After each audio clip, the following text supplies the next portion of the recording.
Hi, welcome to Innovative Leadership, Co-Creating Our Future. I'm your host, Maureen Metcalf. I'm the founder and CEO of the Innovative Leadership Institute and a fellow with the International Leadership Association. This podcast is part of a series hosted in conjunction with the International Leadership Association as part of their 2020 Global Leadership Conference, focusing on leading at the edge. At the Innovative Leadership Institute, we help leaders elevate the quality of their leadership and co-create the thriving future they seek. We assist them in navigating the disruptive trends they're facing, developing strategies to elevate themselves and their organizations to continually meet the challenges they face. I'm a regular contributor to Forbes and the lead author on an award-winning book series focusing on innovating how you lead and transforming your organization. Thank you for joining us today. I hope you enjoy the content. With me on the show today, I am delighted to say, is Barbara Kellerman. Barbara is the James McGregor Burns Lecturer in Public Leadership at the Harvard Kennedy School. She is the founding director of the school's Center for Public Leadership. In 2016, she was given a Lifetime Achievement Award by the International Leadership Association. She's written many books and articles about leadership and followership, most recently, Professionalizing Leadership, and with Todd Petinsky, Leaders Who Lust, Power, Money, Sex, Success, Legitimacy, and Legacy. And we'll talk about Leaders Who Lust at the second half of the show.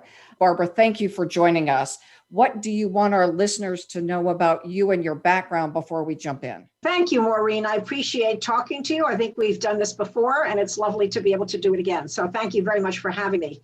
So Maureen, I suppose as an introductory comment, you're correct. I have written many books and articles on leadership, and they range all over the place. And we'll probably touch on some of them, but maybe I should begin by saying that as anybody who knows my work knows, I tend to be somewhat iconoclastic in various ways. First of all, I look at leadership through probably a broader lens than do many of my, if not most of my colleagues. That is, I'm as interested in followership as I am in leadership. I'm as interested in bad leadership as I am in good leadership. So I really cover the range. And some of it is also somewhat controversial. So I know that you said that you were interested in my comments on the leadership industry. I really started having questions about what I call the leadership industry. That's my sort of catch-all phrase by what has become in the last 30, 40 years, really a massive infusion of courses, programs, institutes, centers, workshops, seminars, you name it, all of which are dedicated largely to teaching people how to lead. And I call it an industry because it's actually more often than not a money-making proposition for various of the players. So in 2012, and then this came to fruition in a book that came out that I wrote that appeared 2 years ago called Professionalizing Leadership, where I really explored the ways in which the leadership field did or did not resemble other endeavors that profess to teach people how to do something. Now, the professions would include medicine and law and teaching and engineering, obviously, but it also pertains to vocations, truck driving and hairdressing and plumbing and whatever. How do people learn how to do something? And I argued, and again, we can go into this a little bit more if you feel like it, but I argue that leadership does not even begin to resemble the professions or even the vocations that take this learning process seriously. There's one exception to that general rule. Again, I'm not sure how much you want to go into all of this, but again, I have problems, and this does not make me the most popular girl on campus, as you can imagine, but I do have problems with the way we have developed over the last decades in an effort to teach leadership. I think we're doing it less well, indeed considerably less well than we could if we did things differently. So it was in West Palm Beach at a conference. It was right after a synagogue bombing. And while we were in West Palm, there were some terrorist letters being sent with some poison powder of some sorts. And that terrorist was discovered in West Palm Beach. So it was an interesting week.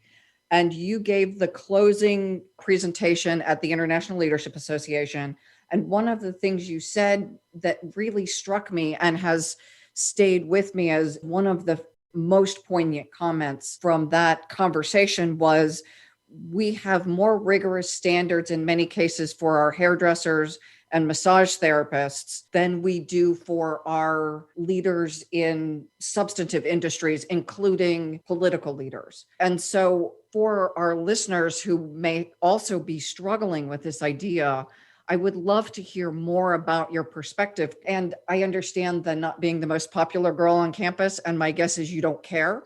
It's a really important topic to discuss. Well, thank you for appreciating my somewhat outlier status. You know, we all want to be appreciated and loved, but if I can't at my stage of life say what I believe to be true, then I'm in trouble.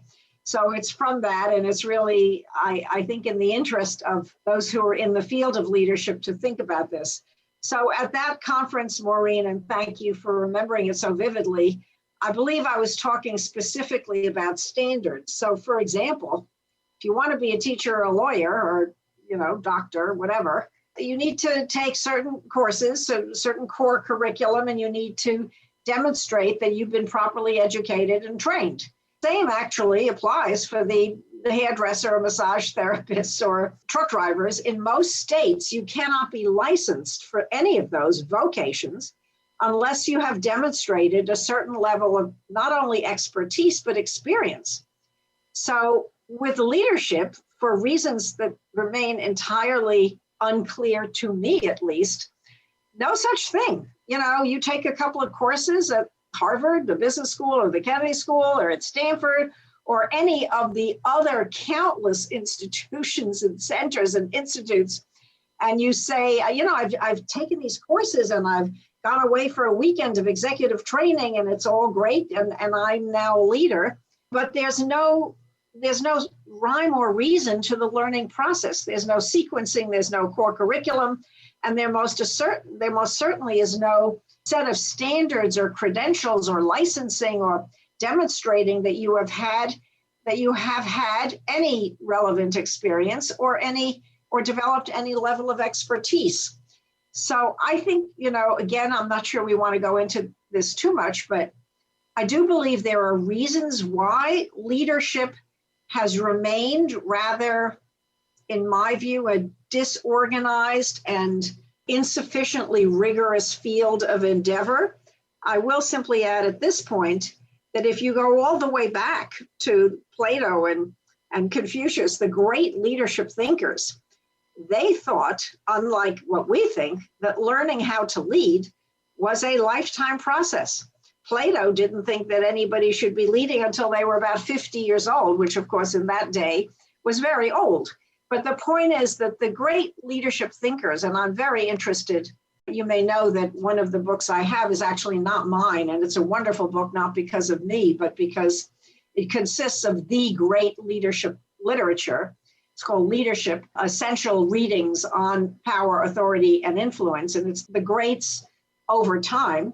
And in there, I have people such as Aristotle and Plato and Confucius and Machiavelli, who are timeless, by the way, many other contemporaneous great writers on leadership. But the old ones from way back when, they thought this took years. They, in a million years, wouldn't have imagined you could take a course or go away for an executive training weekend or even 2-3 months and say, oh, that's going to make you a leader. So we have, in my view, failed to take this nearly as seriously or as rigorously as we should. I happen to agree. One of my kind of joking analogies is people who go to a 2-hour-a-month leadership class. I equate that to going to the movies. It's entertainment in many cases. And my partner has recently taken up Tung So Do, a martial arts thing, and he goes to class several nights a week and he practices. And I would equate it to me then spending my evenings watching Chuck Norris shows and thinking I am going to be equally effective at anything other than my rear end spreading as I sit on the sofa. And maybe that's harsh because sitting in a leadership class, of course I should be learning something. But if I'm not then taking it away and applying it, I can talk about leadership. I can't lead any more than I could when I walked into the session. So Maureen, you're making a very interesting distinction, which I completely agree with. I don't know if you know that you made it, but you did.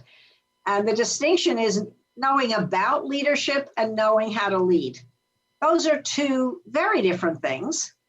And in my view, they're actually equally important for the end result.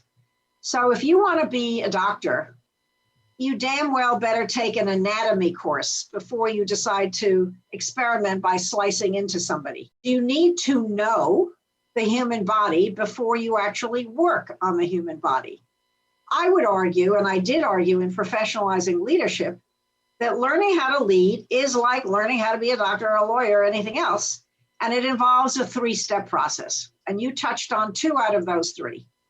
One is you do need to know something about leadership. It's one of the reasons I'm so interested in the great leadership literature, just to give students, and that's really what I do. I'm a leadership educator. So step one, educating students who are interested in knowing how to lead as to what leadership is all about. And that means the extraordinarily interesting and lively and thought-provoking explorations into the history of leadership and followership and power and authority and influence.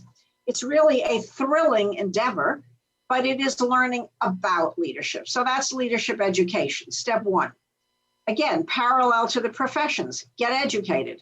Step two, as you implied, different. I call it leadership training. Step one, leadership education. Step two, leadership training. What is leadership training? Again, it's the kind of thing you implied. You may learn on the job. You may learn by going into your community, depends on your age and your station in life, but you learn by doing and by developing certain skills. It's an entirely different process from learning about leadership. Step one, leadership education. Step two, leadership training. And step three is leadership, what I call leadership development. It's a very particular word, but it actually implies developing over a lifetime.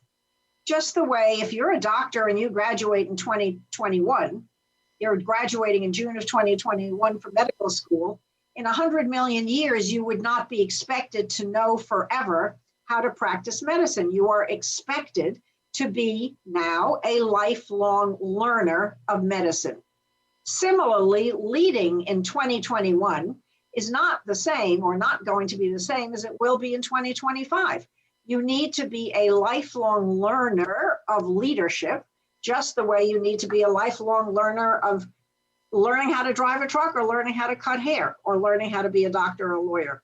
So step one, leadership education. Step two, leadership training. And step three, leadership development, which, as the word develop implies, means lifelong learning. That's actually why we named our organization the Innovative Leadership Institute.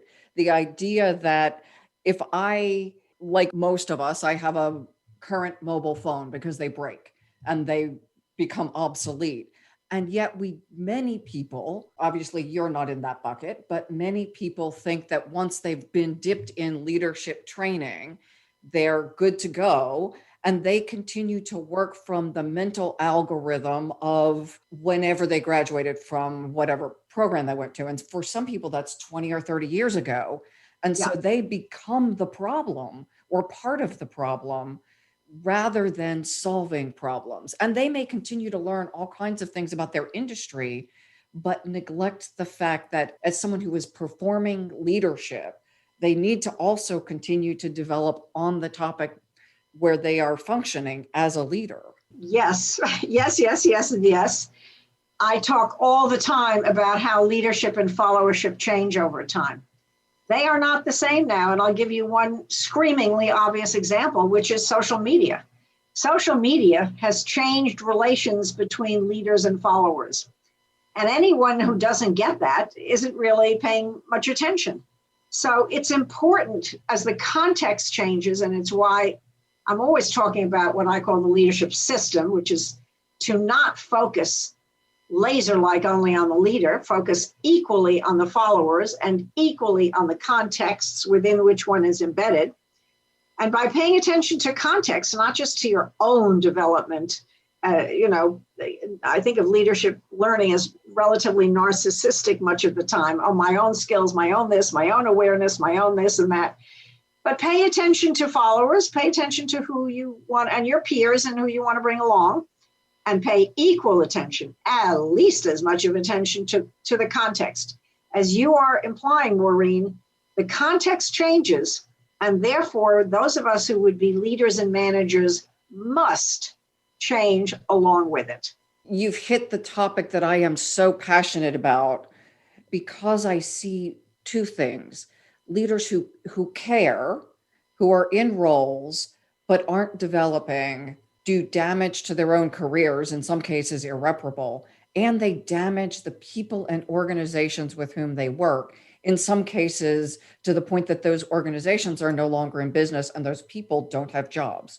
So while they will over time recover in most cases, the process could be much easier. And I'm not saying that all organizations that fail are bad leadership. Especially post-COVID, we're seeing all kinds of things that are happening because of the context. But I would say almost without exception, poor leadership generates worse results than strong leadership. I think you're right, Maureen. And you're also right when you say some things seem to us to be simply beyond our control. And COVID, by the way, speaking of the emphasis on context, which I emphasized, I do point to it all the time, is pay attention, pay attention. COVID, of course, it's so obvious, has affected all of us in the last 10 months or thereabouts, 11 months. And to not pay attention to it, to not ask how COVID is going to or has or will or is now impacting your group or organization, is to ignore the importance of context. As you suggest, some of this is beyond our control. We can't change it, but we can change our responses to the changing context. In other words, a high level of awareness, even in the spring. People were out there in February and March and April warning of what this was likely to bring. And one would ideally think that a leader who was paying attention to context within which his or her own group or organization or institution was situated would have heard some of those alarm bells going off. There were plenty of them, even early this year. Just because the administration was often not paying attention doesn't mean that if you're leading a group in Columbus, Ohio, or in Hartford, Connecticut, you shouldn't be paying attention. So this alertness to context, of which COVID is an extremely good example as it happens, I think cannot be overestimated. It's quite different from leadership development, meaning when I say develop now, I mean the self. You can have all the skills in the world. You can be the greatest decision maker and negotiator and communicator, but if COVID is coming at you and you're not really noticing well ahead of when it's going to affect the people in your organization, no matter how skilled you are, you're going to run into trouble. It seems that you're also pointing to the complexity of being a good leader, that I need to have all of those skills and they need to be evolving. And I guess you said it as well as anyone could, my awareness of the context, which for me also means trends. What are the scenarios we are likely to face, given that we live in a world that is more volatile and harder to predict? I now have to be looking at scenarios. I talked to my financial planner this morning, and she said there are some predictions the economy is going to get better. There are some it's going to get worse, and there are some it's going to stay the same. So now we have to plan your investments, given that we don't know what's going to happen. Good financial planning, by the way, does exactly that. It is preparing for various, not very different, by the way, from leaders or proper paying attention to context generally, which is to prepare for various scenarios. But to pay attention, we use the phrase now risk management much more than we used to. Some of this is as simple as risk management. But again, most leadership training is focused on the self. Make yourself better and it's going to be just fine. Once you learn how to communicate well, as I said earlier, and negotiate well, it's going to be great. Well, it's going to be great if simultaneously you're paying attention to everybody around you and simultaneously you're paying attention to the context within which you and those around you are embedded. Focusing 80% of the time on the self is not, in my view, a good recipe for learning how to lead.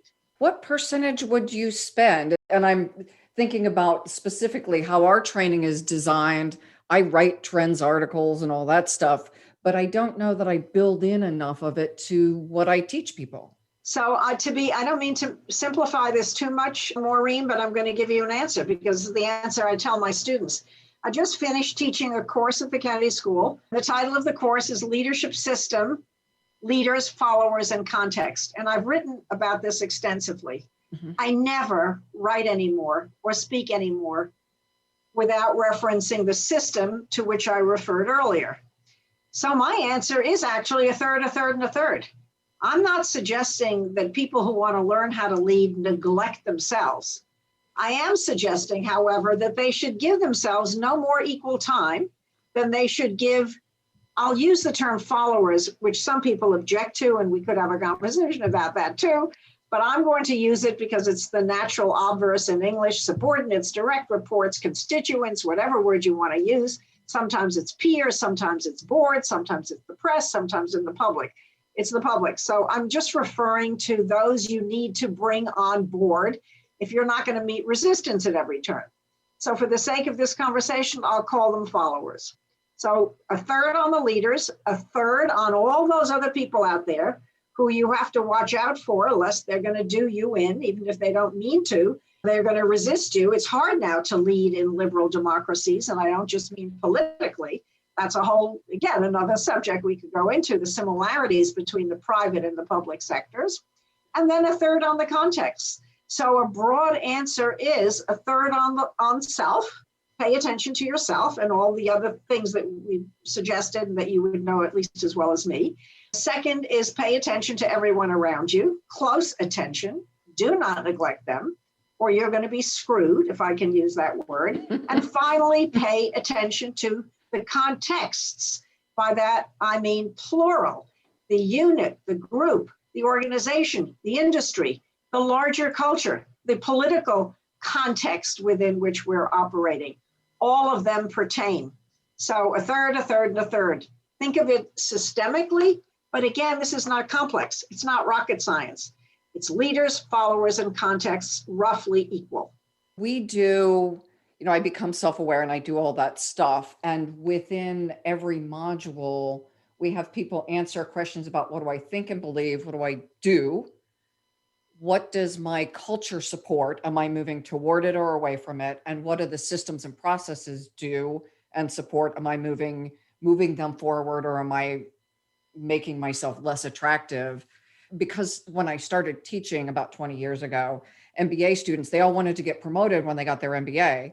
Yeah. And they hadn't considered that the context being the organization may or may not value that degree that they've just gotten, and in fact could be moving themselves further away from the attractive category. So it just seems like as people grow and change, the downsides is in some cases their marriages fall apart, they on and on.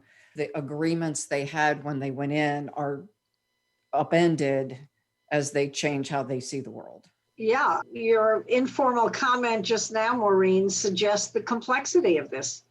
It suggests why you can't take a couple of courses and call yourself a leader. It suggests why you can't go away for a couple of weeks and say, I was at a 2-week executive training. It was so great. I feel transformed. I'm not diminishing those experiences. Mm-hmm. I'm saying they're not enough. I'm not saying they're not valuable. I'm saying they're not enough. I want to just add one more comment to this. As I indicated, professionalizing leadership. There is one American, I'm talking about the United States now, institution, if you will, that in my view does leadership learning, that is education, training, and development quite well, or even in many cases, very well. And that's the American military. And I just wish the civilian sector, including the great universities and academies, would look at what the military does and how they do it.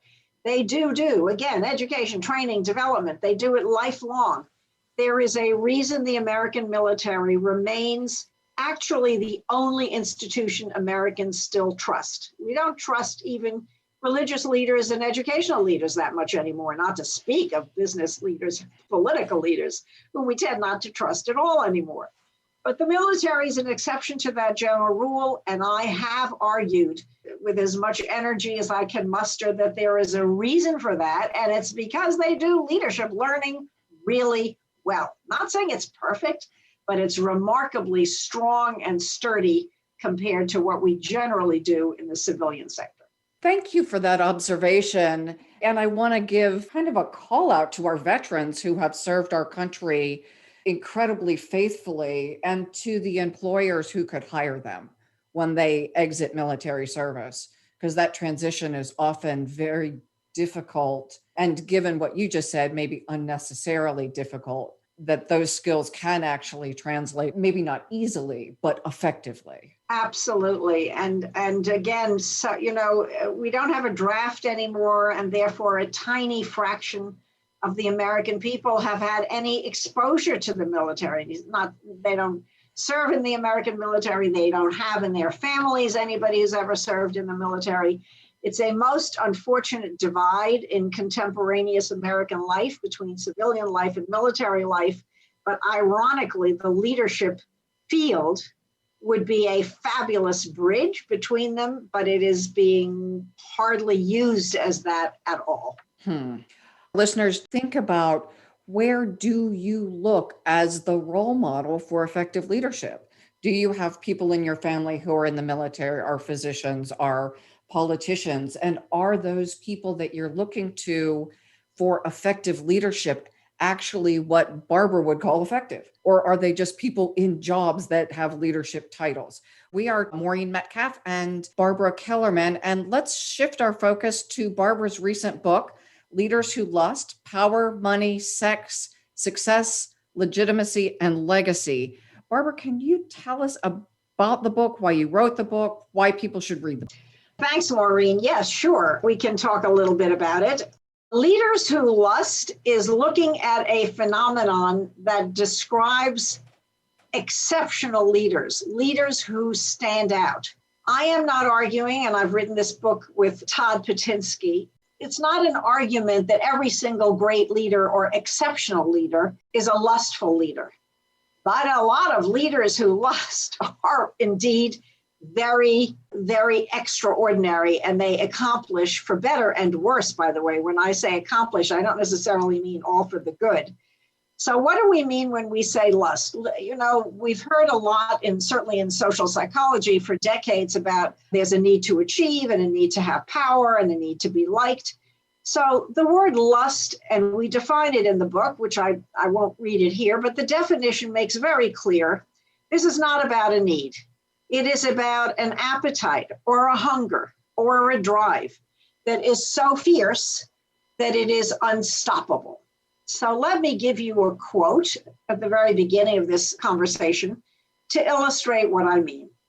Winston Churchill was talking to Parliament in 1938, trying to warn his government and trying to warn the British people more broadly that the Nazis, that Hitler, were a force to be reckoned with and that England should arm to prepare. He was unsuccessful, and in general, the British people paid no attention until indeed the Nazis marched into Poland in September 1939. But the line that Churchill used exemplifies perfectly what we mean when we say lust. And the line is Churchill saying of Hitler in 1938, Hitler's appetite grows with eating. In other words, the more Hitler ate, he marched and had marched already into Czechoslovakia, he had already marched into Austria and effectively taken it over. The more he ate, the hungrier he got. That's what lust is. Again, power, money, sex, success, legitimacy, and legacy. A leader who lusts, the more power he or she has, the more success, the more sex, the more money, we can go down the list, the hungrier they get. It is why it is a force that is so extraordinary, why these people stand out. And the last thing I'll say at this point, Maureen, is it is a descriptive book. I'm very interested in describing, as I indicated earlier, when I said I'm as interested in bad leadership as I am in good leadership.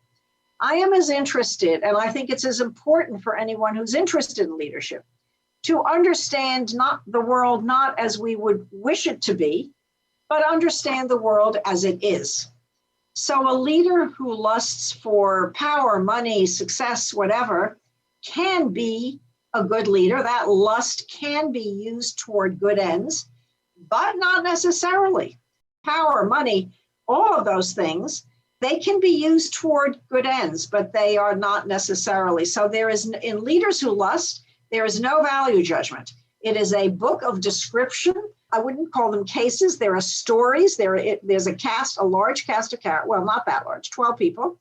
As I wrote the book, I told stories about them. And they are kind of lively, if I may say so, lively, interesting stories. It is, again, as I said earlier in my comments, not just about the leaders per se. It is about those who followed them or enabled them. So I'll give you one very American example, and it's about sex. It's about John F. Kennedy, who in a CNN special of a few weeks ago on Jacqueline Kennedy was described in a way that we never dreamt in the 1960s or even 70s or maybe even 80s. Nowadays, the parlance might be sex addict. John Kennedy did not just have another woman with whom he was romantically or sexually involved other than his wife. That would not have particularly distinguished him from other leaders who have that. He had an incessant need to have sex. It's documented in the book. What I'm pointing out is that he was enabled in this. It was made possible for him to do this in the White House. Of course, that wouldn't be possible today, by his followers, by people who made it possible for him to indulge his appetite, if it's the right word. So my point is, whatever your lust is, if you're a leader who lusts and you're unable to realize that lust, it's not just you, it is the people around you, for better and worse. Again, for better and worse. In some cases, at the end, we talk about, leaders who lust for things that ended up being for the common good. So this is not just self-indulgence, but they have in common that they are appetites that are unquenchable till they're dead, until they can't anymore, or they're stopped for some external reason. So leaders who lust by definition are never satisfied. Leaders who lust by definition are neither good or bad. We need to look at them as separate cases with different outcomes. You just answered one of my questions. How can you have in the list as equal legacy and sex and money? If I were to put a value judgment on it, I would, depending on if I agreed with the legacy they wanted to lead. So I'm working with a cancer researcher right now, and his legacy, he hopes, is significant movement in curing cancer. That's a legacy that, assuming he's not also full of other issues, is one that could make him a brilliant leader, different than someone whose primary lust is sex and money. Maureen, it depends. So under money, we have, again, two characters, in this case, two men, one a man by the name of Warren Buffett, and the other a man by the name of Charles Koch. So Warren Buffett, as everybody listening to us almost certainly knows, has never wanted money for its own sake. He's famous for having lived an extremely simple life. His tastes are very plain, ordinary, whether in food or in housing or in clothing. And he has given, by this point, most of his money away, much of it to the Bill and Melinda Gates Foundation, and also to his family and other good causes, but mainly to the Bill and Melinda Gates Foundation. You could say that his lust for money had a good outcome because he gave so much money to this foundation that is obviously intended to cure diseases and help education, so forth and so on. Now, a man by the name of Charles Koch, the other example, he's equally interested in money, and he's equally, interestingly, committed. His commitment is to politics. Specifically, he has poured gabillions into trying to continue fossil fuels, into supporting the fossil fuel industry. He is a libertarian, very interested, as I said, in politics. But his politics are totally different from Warren Buffett's. Warren Buffett's are famously relatively liberal. Charles Koch's are famously relatively conservative or extremely conservative. Now, how you judge these two people depends on, as the usual, where you stand depends on where you sit. So I'm not rendering a judgment on Buffett or on Koch. we're pointing out that they have had a lifelong lust for money, which in neither case, they're both men in their 80s now. In neither case does it show the slightest sign of stopping. It will never stop until these men just can't anymore. They don't need the money. That's not about need. And they are using it for very different purposes. So no value judgment, not even with regard to sex, although we can look at it and go, oh my God, what's going on here? But we're not in the business of making judgments. We're in the business of pointing to a phenomenon that is, and that happens to be very important to anyone who's interested in leadership, especially if that leadership is not ordinary, but is indeed extraordinary. So we have about 3 minutes left. What do you want our listeners to take away? You've written about so many topics, and at this point in your career, you chose this book. So this must be really important to you. Why should listeners go buy the book? Among other things, I think it's a really good read, and I think every book should be a good read. What do I mean by that? I mean, in this case, not only educational, but entertaining. So again, this particular book points to a phenomenon that no one else has pointed out. And if you want to explain great leadership, and by the way, Joe Biden is in there, Donald Trump is in there. Let me correct myself. They're not in there. Trump is referenced, but only briefly, and Biden is not in there. I've written about him in many of my blogs. Biden is a luster too. He's wanted to succeed since he was a kid.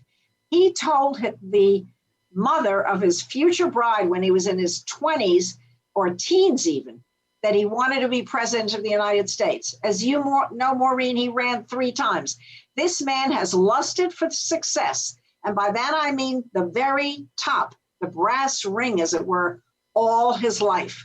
So even though he comes across as being kind of, an ordinary fellow, in fact, he has been driven to succeed since a very young age. Not every president is like that.